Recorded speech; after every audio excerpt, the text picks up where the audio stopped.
तो ये लोग तो हमारे कॉलेज में भी नहीं आते यार कनिष्क। पहला ऐसा कॉलेज रिव्यू है जहाँ पे बच्चों को टीचर्स पसंद आए हैं, पहली बार ऐसा हुआ है हमारे कॉलेज रिव्यू में। तो गाइज ये हमारी थर्ड वीडियो है कॉलेज इनसाइडर सीरीज में, और इस वीडियो में हम जानने वाले हैं IGDTU के बारे में। सो बिना टाइम वेस्ट करे इस वीडियो को स्टार्ट करते हैं। सबसे पहले तो खुद को थोड़ा थोड़ा इंट्रोड्यूस कर दो। My name is Pooja Das and I am currently pursuing BTech in Indira Gandhi Delhi Technical University. Hi, I am Kavita Meena. I am currently a first year BTech student in IGDTU. So सबसे basic question से start करते हैं। IGDTU के बारे में थोड़ा brief info सबको। IGDTU is Asia's first women's engineering college. IGDTU is a state government university and it is approved by AICTE, and it was earlier from 2013 it has been approved as a state government. Earlier it was Guru Gobind Singh IPU University. तो सबसे basic question से start करते हैं कि तुमने IGDTU क्यों चुना? IGDTU हमने इसलिए चुना क्योंकि यहाँ का प्लेसमेंट्स बहुत अच्छा है। मतलब it is also called as triple IT Delhi for girls, and many big giants like Microsoft, Google, American Express, Infosys ये सब विजिट करते हैं यहाँ पे, इसलिए हमने इसे ज्वाइन किया। IGDTU में अपनी जो स्ट्रीम चाहिए वो मिल रही थी रैंक के अकॉर्डिंग। एंड दूसरी चीज़ ऑब्वियसली घर से काफ़ी मतलब ट्रैवलिंग करने में कोई प्रॉब्लम नहीं। मेट्रो का सीधा रूट मतलब मेट्रो आराम से अवेलेबल है और पास ही में मेट्रो स्टेशन है। इवन बस स्टैंड भी है वहीं पास में, बस वॉकिंग डिस्टेंस पे। और DTU NSIT वगैरह मेरे घर से मेरे लिए काफ़ी दूर पड़ जाते। एंड ऑल्सो उसमें रैंक के अकॉर्डिंग मुझे मेरी अपनी मनपसंद स्ट्रीम मिलती ना मिलती। और यहाँ और प्लेसमेंट्स के लिए हम IGDTU जाना जाता है, तो ऑफ कोर्स प्लेसमेंट्स के लिए ही आते हैं इसलिए। कविता कैंपस साइज के बारे में बताए कुछ? कैंपस हमारा बाकी 4 कॉलेजेस जो उस काउंसलिंग के अंडर आते हैं उनसे सबसे छोटा कैंपस है। बट लेकिन यहाँ पर ये है कि हमें अपनी क्लासेस के लिए, लैब्स के लिए ज़्यादा चलना भी नहीं पड़ता। ग्राउंड भी सफिशेंट है हमारे लिए, उतनी ज़्यादा स्ट्रेंथ भी नहीं है जो बहुत बड़ा कैंपस के में रिक्वायरमेंट हो। तो अकॉर्डिंग टू द स्ट्रेंथ और उस हिसाब से कैंपस ठीक है। और क्राउड कैसा है वहाँ का, मतलब ज़्यादा भीड़ तो नहीं है? नहीं, वहाँ पे एक्चुअली विमेंस कॉलेज है, सारी लड़कियाँ ही हैं और वहाँ का इन्वायरमेंट काफ़ी अच्छा है। बच्चे यहाँ तक कि प्रोफेसर्स भी फ्रेंडली हैं। और अम्बेडकर यूनिवर्सिटी हमारी यूनिवर्सिटी के साथ ही कैंपस शेयर करती है, लेकिन उनके पास भी बहुत ज़्यादा स्ट्रेंथ नहीं है, तो इसलिए वो कोई प्रॉब्लम नहीं होती वहाँ के स्टूडेंट से। सो नेक्स्ट क्वेश्चन की तरफ मूव करते हैं। अगर किसी को IGDTU में एडमिशन लेना हो तो वो कैसे एडमिशन ले सकते हैं, मतलब कि क्या क्या प्रोसीजर्स वगैरह हैं, उसके बारे में थोड़ा बताओ। IGDTU में एडमिशन लेने के लिए सिर्फ ऑनलाइन मोड से ही होता है। जैक दिल्ली के थ्रू ये होता है। It is a centralised counselling and वो अपनी रजिस्ट्रेशन ऑनलाइन ओपन करते हैं। हमें बस ऑनलाइन फॉर्म भरना होता है और कुछ एलिजिबिलिटी क्राइटेरिया होता है, उसे फुलफिल करना होता है। आफ्टर दैट जो अलग अलग यूनिवर्सिटीज हैं, 4 यूनिवर्सिटीज होती है जिसमें पार्टिसिपेट करती है, DTU, NSIT, ट्रिपल ITD और IGDTU। तो ये अपने रैंक के अकॉर्डिंग लिस्ट देती है और फिर जैक दिल्ली उसका रिजल्ट देते हैं। तो तुम लोग IGDTU में, आई थिंक तुम्हारा फर्स्ट ईयर तो खत्म हो ही चुका है, तो तुम मतलब अपने जूनियर्स को क्या प्रेफर करोगे कि कौन सी ब्रांच की तरफ ज़्यादा जाएं? मतलब अगर उनका इंटरेस्ट अगर लोअर ब्रांच में, तो क्या उन्हें सिर्फ प्लेसमेंट की वजह से हायर ब्रांच में जाना चाहिए? इसके बारे में थोड़ा बताओ। एक्चुअली किसी भी स्टूडेंट को अपने इंटरेस्ट के अकॉर्डिंग ही स्ट्रीम परस्यू करनी चाहिए, क्योंकि कोई भी स्ट्रीम परस्यू करो उसमें जब तक अपना बेस्ट नहीं देंगे तब तक बेस्ट रिजल्ट्स नहीं मिलेंगे। सो प्लेसमेंट्स वगैरह हर ब्रांच के लिए ही अच्छी हैं अकॉर्डिंग टू द जो भी उनका आगे जाके प्रोफेशन होता है, उस हिसाब से प्लेसमेंट्स अच्छी हैं। सो आई थिंक किसी भी स्टूडेंट को अपने इंटरेस्ट के अकॉर्डिंग ही आना चाहिए, और ब्रांचेस कोई लोअर या अपर नहीं है, वो तो जैसा जिसका प्रोफेशन उस हिसाब से उसको पैकेज मिलता है। जो भी मतलब इंटरेस्ट होता है सबसे पहले उसी को प्रायोरिटी देनी चाहिए, और इसी के हिसाब से अगर तुम्हें बड़ी कंपनी में मिल भी गया तो तुम उस काम को करके खुश नहीं होगे। जब मतलब अपने मनपसंद का काम ही आपको ज्यादा अच्छा लगता है, तो आपका जो इंटरेस्ट है उसी के हिसाब से आपको लेना चाहिए स्ट्रीम। कौन कौन सी इंजीनियरिंग ब्रांचेस हैं इसमें? 4 इंजीनियरिंग ब्रांचेस हैं। एक information technology, electronic and communication, mechanical and automation engineering और कंप्यूटर साइंस। बीटेक के अंदर बस यही 4 है। एक BR का कोर्स भी है शायद, जो कहीं और नहीं है। यही है कि BR जो है वो बैचलर ऑफ आर्किटेक्चर है, और इसका भी जो काउंसलिंग प्रोसेस होता है वो भी जैक के थ्रू ही होता है।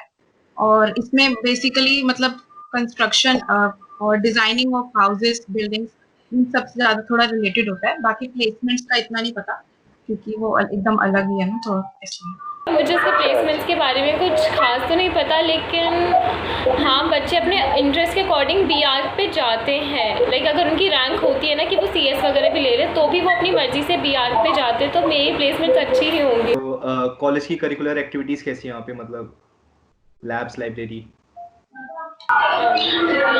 जो हमारी है वो सुबह 10 बजे खुलती है और शाम के 5 बजे तक ही खुलती है। लाइब्रेरी हमारी बहुत ज़्यादा बड़ी नहीं है, लेकिन हाँ सारे सोर्सेज अवेलेबल हैं पढ़ने के लिए। और हमारे कैंपस में ही हमारी फ़ोटोकॉपी वाले भैया की शॉप है, तो वो सारे हैंडी नोट्स प्रोवाइड करते हैं। सारे टीचर्स उनको नोट्स प्रोवाइड करते हैं, तो वो बच्चों से शेयर करते हैं, मतलब बच्चे उनसे जाके ले सकते हैं। तो सोर्सेज सारे अवेलेबल हैं, ऑफलाइन भी ऑनलाइन भी। और लाइब्रेरी हमारी सुबह 10 से 5 तक ही खुलती है। और रही बात लैब्स की, तो लैब्स भी अच्छी हैं, मतलब लैब्स में सारे इक्विपमेंट्स अवेलेबल हैं, टीचर्स भी अच्छे हैं। बट द थिंग इज़ कि लैब्स भी उतनी ज़्यादा बड़ी नहीं है कि एट अ टाइम वो बहुत सारे बच्चों को अकोमोडेट कर सके एक साथ। बट हाँ सारे इक्विपमेंट्स अवेलेबल हैं और कोई भी बच्चा जब भी लैब फ्री हो, मतलब टीचर की परमिशन से, वो वहाँ पे जाके कुछ भी अपने एक्सपेरिमेंट्स वगैरह परफॉर्म कर सकता है। बाकी टीचर्स बहुत अच्छे हैं IGDTU के, उनको इन डेप्थ नॉलेज है अपने सब्जेक्ट के बारे में। लेकिन बस ये डिपेंड करता है ना स्टूडेंट पे कि उनको मतलब समझ आ रहा है कि नहीं, तो ये कंपैरेटिव फैक्टर है उसमें। पहला ऐसा कॉलेज रिव्यू है जहाँ पे बच्चों को टीचर्स पसंद आए हैं, पहली बार ऐसा हुआ है हमारे कॉलेज रिव्यू में। तो जिससे पूछो भाई, प्रोफेसर्स कुछ ही अच्छे होते हैं, कुछ बेकार होते हैं, लेकिन IGDTW में लग रहा है कि उनको पसंद है प्रोफेसर्स। और क्लासरूम का इंफ्रास्ट्रक्चर कैसा है, इसके बारे में थोड़ा बता दो। हमारी बिल्डिंग जो है वो इंफ्रास्ट्रक्चर हमारा काफ़ी ज़्यादा पुराना है, क्योंकि यहाँ काफ़ी पहले भी DTU वगैरह भी रहा है और काफ़ी कॉलेजेस रहे हैं पहले भी, तो इंफ्रास्ट्रक्चर काफ़ी पुराना है और ये चेंज भी नहीं हो सकता। ऑर्डर्स हैं आर्किटेक्ट डिपार्टमेंट से कॉलेज को, तो इंफ्रास्ट्रक्चर पुराना है, लेकिन जिस तरह से पढ़ाने की टेक्निक्स या जो भी चीज़ें चेंजेस की जा सकती हैं वो की गई हैं आते टाइम में। सिर्फ इंफ्रास्ट्रक्चर पुराना है, लेकिन वैसे कोई ख़ास प्रॉब्लम नहीं है किसी चीज़ से। बस बिल्डिंग पुरानी है लेकिन पढ़ाई तो ठीक है। नेक्स्ट क्वेश्चन की तरफ मूव करते हैं। आप जानते हैं कि कॉलेज की को करिकुलर फैसिलिटीज़ कैसी है, मतलब कि अपार्ट फ्रॉम स्टडीज़ क्लब्स कैसे, वहाँ के स्पोर्ट्स फैसिलिटीज़ कैसी है, तो इन सब में कॉलेज अपने स्टूडेंट्स को कैसी फैसिलिटीज़ देते हैं, इनके बारे में थोड़ा बताओ। कॉलेज में बहुत सारी सोसाइटीज़ हैं और बच्चों की अपनी चॉइस है कि वो कितनी भी सोसाइटीज़ ज्वाइन कर सकते हैं, ठीक है। एंड सोसाइटीज़ हर तरह की हैं, लाइक हमारे पास डांस सोसाइटी है, hypnotics, drama society, optical society, ओसा भी है, इनएक्टर्स, एंड इस तरह की बहुत सारी सोसाइटीज़ हैं, डिबेटिंग सोसाइटीज़। तो बच्चे अपने इंटरेस्ट के अकॉर्डिंग किसी भी सोसाइटीज़ को ज्वाइन कर सकते हैं और इतनी ज़्यादा पढ़ाई पे इफ़ेक्ट नहीं होती है। लाइक अगर कोई भी अच्छे से मैनेज करे, क्योंकि इतना ज़्यादा कोई बर्डन नहीं देती सोसाइटीज़, बल्कि और पर्सनालिटी डेवलप ही होती है, साथ में काम करना आता है। और सीनियर्स भी काफ़ी अच्छे हैं जो टाइम पे गाइड भी करते रहते हैं, चाहे वो पर्टिकुलरली स्टडीज़ की बात करो या वैसे। तो सोसाइटीज़ हाँ, और कुछ सोसाइटीज़ तो हमें सर्टिस भी प्रोवाइड कराते हैं कि हाँ हम इस सोसाइटी का पार्ट रहे हैं। और टाइम टू टाइम अगर कोई भी मतलब according to the course of the society, वो आगे भी बच्चे को, मतलब जूनियर्स को अपना कोर्स सेलेक्ट करते हैं, फिर वो खुद ही पूरी सोसाइटी मैनेज करते हैं, आगे बच्चों को लेते भी हैं, लाइक इस तरह से। तो सोसाइटीज़ का काफ़ी अच्छा यहाँ है और बच्चे ही सारी चीज़ मैनेज करते हैं। एंड हर सोसाइटी को एक ना एक टीचर है जो मेंटर है हर सोसाइटी के पास। पूछो स्पोर्ट्स को लेके क्या क्या फैसिलिटीज़ है कॉलेज में, मतलब किस किस स्पोर्ट्स को के ग्राउंड्स वगैरह हैं, इन सब के बारे में थोड़ा बताना। स्पोर्ट्स ग्राउंड है हमारा बहुत बड़ा, उसमें वॉलीबॉल खेलते हैं, फुटबॉल खेलते हैं, और बास्केटबॉल ग्राउंड है एक डिफरेंट। और बस ये 4 ही स्पोर्ट्स है, वॉलीबॉल, क्रिकेट और बास्केटबॉल और फुटबॉल। सो नेक्स्ट क्वेश्चन की तरफ बढ़ते हैं। तो कॉलेज की प्लेसमेंट्स कैसी है, एवरेज प्लेसमेंट क्या है हर साल की? तो एवरेज जो प्लेसमेंट पैकेज जाती है वो 7 to 8 lakhs जाती है। लास्ट ईयर की थी 40 lakhs पर एनम, तो अभी तक की हाईएस्ट थी। और पर ईयर जो प्लेसमेंट्स ग्राफ है वो बढ़ते ही हैं। IGDTU में बहुत अच्छी कंपनीज, एक जाइंट्स आती हैं उधर। तो कौन कौन सी कंपनीज आती है कॉलेजेस में, major companies? Google, Microsoft, Amazon, Uber, और गोल्डमैन सैक्स और इस तरह से काफ़ी सारी अच्छी कंपनीज आती हैं और बहुत अच्छा पैकेज ऑफ़र करती हैं। इंटर्नशिप भी प्रोवाइड करती हैं बच्चों को। नॉन टेक में है प्लेसमेंट यहाँ पे? नॉन टेक में गोल्डमैन सैक्स है, वो टेक्निकल कंपनी नहीं है, वो नॉन टेक कंपनी ही है, लेकिन उसमें भी बच्चे प्लेस होते हैं और अच्छा खासा पैकेज होता है उनका। सो कुछ नॉन टेक कंपनीज भी हैं जो आती हैं। तो NSIT DTU में क्या है कि हर एक साल 2-2 हज़ार बच्चे एडमिशन लेते हैं, तो प्लेसमेंट्स के लिए काफ़ी कंपटीशन होता है। तो IGDTUW में भी क्या कंपटीशन है प्लेसमेंट्स के लिए? जैसे एक कंपनी के लिए 100-200 लोग अप्लाई करते हैं एक पोस्ट के लिए, तो वहाँ पे कंपटीशन का क्या सिनेरियो है? हमारे कॉलेज की स्ट्रेंथ DTU NSCT से कम है और प्लेसमेंट के लिए कंपनियां भी काफ़ी आती हैं। तो कंपटीशन अगर हम कंपेयर करें दूसरी यूनिवर्सिटीज़ से तो कंपैरेटिवली तो कम है, लेकिन फिर भी मतलब बहुत ही कम ऐसे शायद ही कुछ स्टूडेंट्स रहते होंगे जो ऑन कैंपस प्लेस नहीं हो पाते। अगर वो बाय चॉइस नहीं होते दैट इज़ डिफरेंट, बट उतना कंपटीशन नहीं है। लाइक अगर सब चाहें तो मतलब ऑलमोस्ट काफ़ी बच्चों को package on an average package भी उनको प्लेसमेंट मिल जाती है। और इंटर्नशिप अपॉर्चुनिटीज़ कैसी हैं कॉलेज में? इंटर्नशिप अपॉर्चुनिटीज़ भी बिल्कुल प्लेसमेंट्स की तरह ही है। और अगर आप मतलब जो प्रोफेसर्स होते हैं वो भी बहुत सपोर्टिव होते हैं, उनके अंडर भी आप कोई प्रोजेक्ट बना के इंटर्नशिप कर सकते हो। और TNP coordinators they also help a lot in that. हमारे कॉलेज में ऐसा सीन है कि इंटर्नशिप लेना बहुत मुश्किल है, बट प्लेसमेंट फिर भी कंपैरेटिवली आसान है। ऐसा भी है तुम्हारे यहाँ पे? इंटर्नशिप तो प्लेसमेंट के अकॉर्डिंगली बच्चों की कम ही लगती है, तो वो तो डिफरेंस आएगा ही।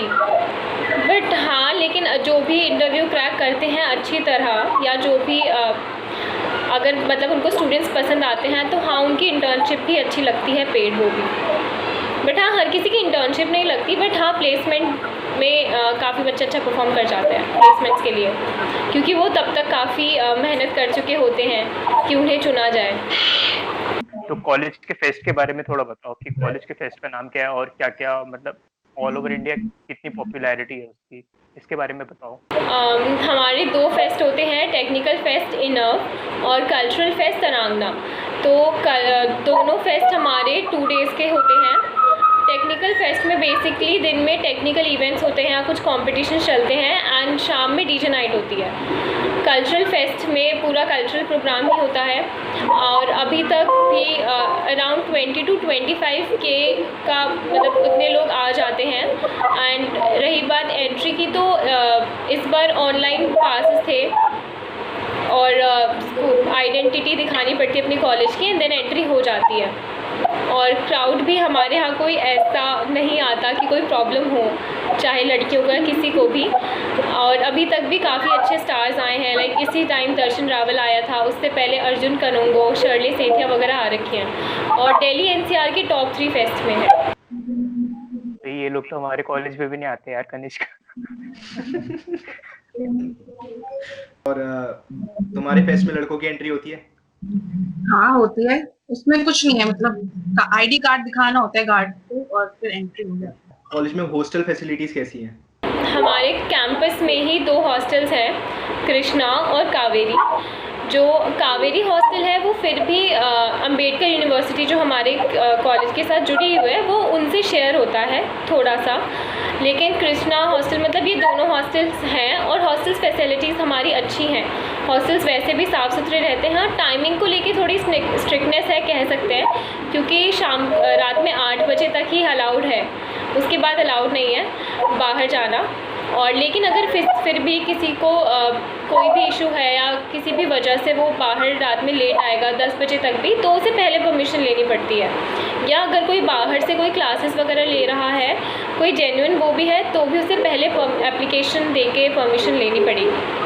लेकिन वैसे जनरली 8 बजे ही क्लोजिंग टाइम है और मेस वगैरह का भी खाना भी ठीक होता है, सब कुछ टाइम टू टाइम मिलता है। हॉस्टल्स की फैसिलिटीज़ अच्छी हैं, एक रूम में 2 और कुछ ही रूम्स ऐसे हैं जिनमें 3 भी हैं। और दिल्ली वालों को मिल जाता हॉस्टल? दिल्ली वालों को मिल जाता है, बट वो सबसे लास्ट प्रायोरिटी होता है, क्योंकि उससे पहले आउटसाइड दिल्ली वाले, फिर डिस्टेंस देखा जाता है कि दिल्ली में भी अगर तुम हो तो तुम्हारा 28 किलोमीटर से ज़्यादा है, तो तब उन्हें प्रेफर करेंगे। तो इस तरीके से। सो मेस की फैसिलिटीज कैसी है वहाँ पे? मैथ अच्छा है, काफी खाना अच्छा मिलता है, ऐसा नहीं है कि एकदम बिल्कुल पानी जैसा, ऐसा वैसा कुछ नहीं है, बट ठीक है, खाने लायक है। और हॉस्टल में हमारे जिम भी अवेलेबल है स्टूडेंट्स के लिए, और थोड़ा स्पेस भी है कि वो खेल भी सकते हैं इस तरह से। पूछूं फिर? सो हॉस्टल लाइफ तुम्हारी वहाँ पे कैसी है? मतलब सीनियर के साथ इंटरेक्शन सही है या फिर स्ट्रिक्टनेस है काफ़ी? अच्छा है हॉस्टल, हमारी सीनियर्स काफ़ी अच्छे हैं। मतलब जब हम लोग आए भी थे, हमारा जब फर्स्ट डे भी था, तो भी जो सीनियर्स हॉस्टलर्स हैं उन्होंने बताया भी था कि जो भी हॉस्टल में आने वाला है वो बहुत अच्छे से रहेगा, उसे कोई इतना अलग फील नहीं होगा, लोनली फील नहीं होगा, आइसोलेटेड नहीं लगेगा, क्योंकि वहाँ के बच्चे भी सीनियर्स भी सब वैसे काफ़ी हेल्पफुल हैं और अच्छे हैं। किसी भी सीनियर से हम कभी भी हेल्प ले सकते हैं, मतलब हमेशा गाइड करते हैं। और रहने में भी, हॉस्टल में रहने में भी कोई प्रॉब्लम नहीं है, और सारी फैसिलिटीज़ अच्छी हैं हॉस्टल की। और टाइमिंग थोड़ी स्ट्रिक्ट है, लेकिन वो भी सेफ्टी के लिए ही। सीनियर्स बहुत अच्छे हैं IGDTU में, बिल्कुल एकदम सिस्टरहुड वाला एनवायरनमेंट है। कुछ भी हेल्प होती है आप सीनियर से कुछ भी पूछ सकते हो आराम से, कभी भी आपकी मदद करते हैं हर चीज में, चाहे वो टेक्निकली किसी भी चीज हो, स्पोर्ट्स के रिलेटेड, बाकी भी किसी पर्सनल से रिलेटेड, तो सब चीजों का वो बता देते हैं। कोई एक स्पेशल मेमोरी जो IGDTW की अच्छी लगी हो? अभी तक की बेस्ट मेमोरी फेस्ट ही था, क्योंकि तरांगना में हमने सबसे ज़्यादा एंजॉय किया, और ये फेस्ट वगैरह के थ्रू हमारे कुछ क्लासमेट्स हैं जिनसे हमारी कभी बात भी नहीं हुई थी, उनके साथ भी इंटरेक्शन हो जाता है, इवन फ्रेंड्स के फ्रेंड से भी इंटरेक्शन हो जाता है। तो अभी तक फेस्ट ही था बेस्ट मेमोरी। लेकिन फिर भी वैसे भी एनवायरनमेंट काफ़ी अच्छा है वहाँ का, आपस में कोई किसी को बुली नहीं करता, कुछ नहीं होता, सब अच्छे से रहते हैं और काफ़ी फ्रेंडली है सब एक दूसरे के साथ। अब लास्ट क्वेश्चन की तरफ बढ़ते हैं, तो ये बताओ कि अपने जूनियर्स को क्या मैसेज देना चाहोगे? जूनियर्स को यही मैसेज देना चाहेंगे, मतलब यार मेहनत करो, मेहनत से कभी डरना नहीं चाहिए, तुम्हें सक्सेस जरूर मिलेगी, ये नहीं सोचना चाहिए कि मेरी क्या रैंक आएगी, मुझे क्या मिलेगा एंड ऑल।